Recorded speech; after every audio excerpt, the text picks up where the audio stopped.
Our next speaker I want to bring up is very appropriate. You know, we're calling for occupations to shut down these concentration camps here in Newark and around the country. And this is an appropriate year to call for that. 2018, the 50th anniversary of 1968, which was all about occupations all around the world to shut down the war machine, to shut down the capitalist system. And we have a veteran of that struggle at one of the most important fronts of the battles in 1968 at Columbia University, which shut down the university to stop the collaboration of the university with the war machine. We need more Whitstruck working with the people, not with the war machine, and to stop the racist expansion, the racist gentrification expansion of Columbia University into Harlem. So I want to introduce that historical connection with the struggle with 68 and who has continued those struggles over the ensuing decades. Let's give a round of applause for Brother Eric Lerner. Eric!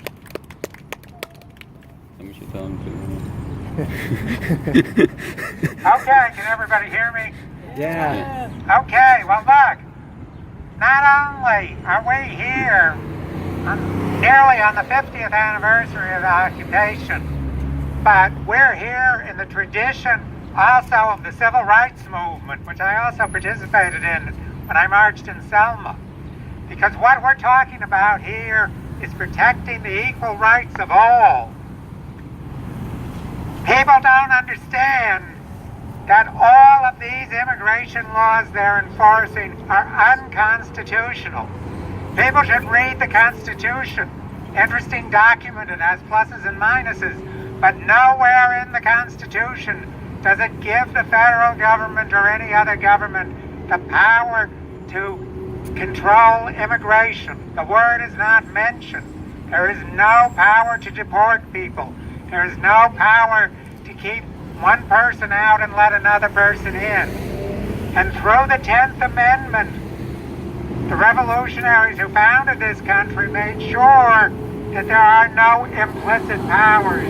As the 10th Amendment says, powers not granted by this document are reserved to the people. In the first 100 years of this country's history, there were no immigration laws.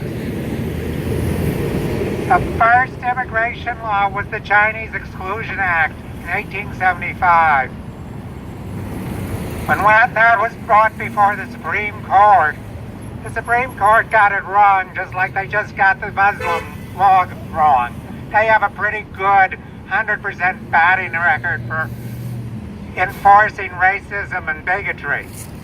But the minority on the court said there is nothing in the Constitution that allows people to be exiled and banished from this country merely because they were not born here. So what we are fighting in law is laws that have no constitutional basis. And just as in the days of the civil rights movement and the anti-war movement, we need to take direct action to shut this machine down. Now, in today's New York Times, it says all across the country, people are doing exactly what we're doing here and succeeding. That in Texas, in Oregon, in Virginia, in many localities, local governments, county governments, city governments are saying no to ICE. We are ending these contracts. ICE is a discredited organization. So we need to catch up with that here in Newark. We need to make sure that if this government does business with ICE, we won't let it do business as usual. So we say no business with ICE or no business as usual. That's what we're going to say.